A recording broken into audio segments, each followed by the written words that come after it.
Olá!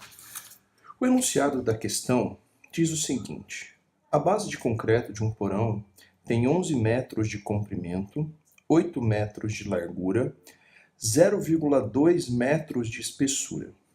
Durante o inverno, as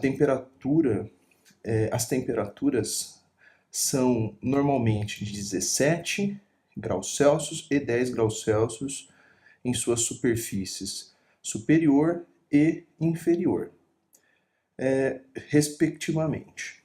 Se o concreto utilizado tiver uma condutividade térmica de 1,4 watt por metro vezes Kelvin, determine então na letra A qual é a taxa de perda de calor através desta base de concreto em kW e na letra B qual é a quantidade ou taxa de calor perdida através da base em kJ, tá? Quantidade de calor perdida através da base em kJ durante um dia. Então, vamos para a resolução. Bem, primeiramente, vamos desenhar esta base com as dimensões que foram dadas no problema, tá? Então, nós temos, na verdade, uma base de concreto. Esta base de concreto, ela tem, as seguintes dimensões. Ela é 11 metros, de comprimento. Então, vou colocar aqui 11 metros de comprimento e 8 metros de largura. 11 de comprimento, 8 de largura, com uma espessura de 0,2 metros, certo?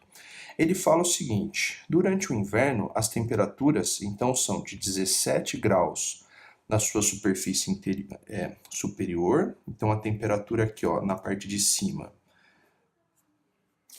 vamos chamar aqui assim de T2, tá?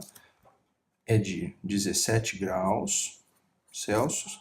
E na parte inferior, vamos chamar de T1, é de 10 graus Celsius. Bem, com base nessas informações, então, sabendo que há um gradiente térmico entre a parte de cima e de baixo dessa estrutura aqui de concreto, essa base de concreto, nós sabemos então que haverá então uma transferência de calor, obviamente, através uma taxa de transferência de calor através dessa estrutura. Vamos chamar essa taxa de Q, tá bom? Lembrando assim que para determinar a taxa de transferência de calor, nós iremos utilizar a chamada lei de Fourier. Tá? Lei de Fourier para a condição unidimensional, Fourier. Tá? A lei de Fourier é dada da seguinte forma, né? Que é a taxa de transferência de calor, é igual a K vezes a área superficial, que é dada com base nessas dimensões aqui, tá? Vezes a diferença de temperatura, ΔT, dividido por L. L é a espessura, tá?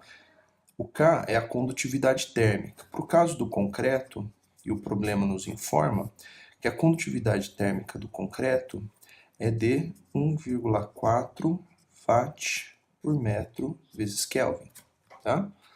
Então vamos lá, vamos aplicar a lei de Fourier para resolver esse problema simples, né? Sendo que a letra A pede para nós exatamente a taxa de transferência de calor perdida, né, através desta base importante aqui, em quilowatt, tá bom? Então vamos lá, usando a fórmula de Fourier, a condutividade térmica 1,4, a área, vamos colocar aqui entre parênteses, a área é esta área aqui, né, a parte de cima aqui, tá? Ou a área de baixo, que são paredes planas. Considerada uma parede plana. Então é 8 metros vezes 11, tá? Para poder fazer o cálculo da área. Vezes a diferença de temperatura. Aqui é bem importante que essa diferença de temperatura, se a gente for observar em termos de unidade, ela seria dada em Kelvin, né? Mas como a diferença entre duas temperaturas em graus Celsius e em Kelvin é sempre o mesmo valor, ou seja, fazer 17 menos 10, o que daria uma diferença de 7 graus Celsius, se a gente convertesse 17 para Kelvin e 10 graus Celsius para Kelvin, e então fizéssemos a diferença, daria exatamente o mesmo valor de 7 Kelvin, tá? Por quê? Porque as escalas Celsius e Kelvin são escalas centígradas, ou seja, as suas diferenças, a diferença entre duas temperaturas em qualquer uma dessas duas escalas sempre dá o mesmo valor. Por isso, para economizar um pouco de tempo, nós não faremos a conversão desses dois valores para Kelvin, então faríamos a diferença aqui, tá? Nós vamos fazer direto a diferença em Celsius, o que dá um valor para a gente aqui de 7, tá? 7. Dividido pela espessura, 0,2 metros. Lembrando aqui, só tomar cuidado que essas informações precisam estar todas em metro, devido à condutividade térmica que foi dada do concreto, que está em metro, tá? Agora bem, vamos fazer essa conta. Vamos pegar a calculadora e vamos executar a conta, ó. Então ficaria para nós, ó, 1.4 vezes 8 vezes 11, que não precisaria pôr o parênteses calculadora, tá? Vezes 7, dividido por 0,2. Bem, dá o valor de 4.312 e a unidade aqui é o watt, tá?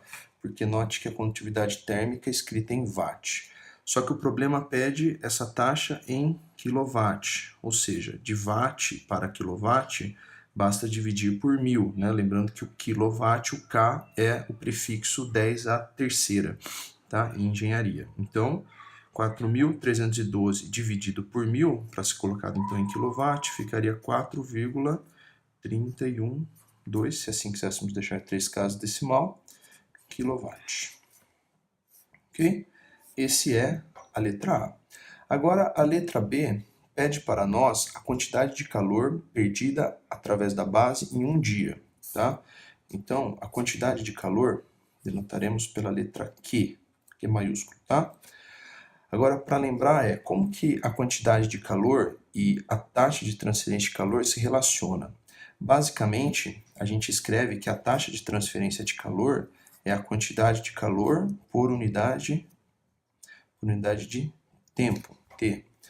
Por quê? Note que taxa de transferência de calor ela é dada em watt. Lembrando que watt ele representa para nós joule por segundo, ou seja, calor ou energia por tempo. Portanto, quer dizer que a quantidade de calor é nada mais que a taxa de transferência de calor, que nós já conhecemos, aqui está, ou em quilowatt, vezes o tempo. Esse tempo, ele fala que é o tempo de um dia. Só que um detalhe importante, o watt, ele é a unidade joule por segundo. Isso quer dizer, um dia. Isso quer dizer que esse um dia precisaria estar aqui, para não ficar incoerente a unidade, precisaria ser escrito em segundo. Tá? Então, tomar cuidado para fazer essa conta. Ficaria assim. Um dia possui, então, 24 horas. 24 horas, ele possui 3.600. Não, peraí. 24 horas.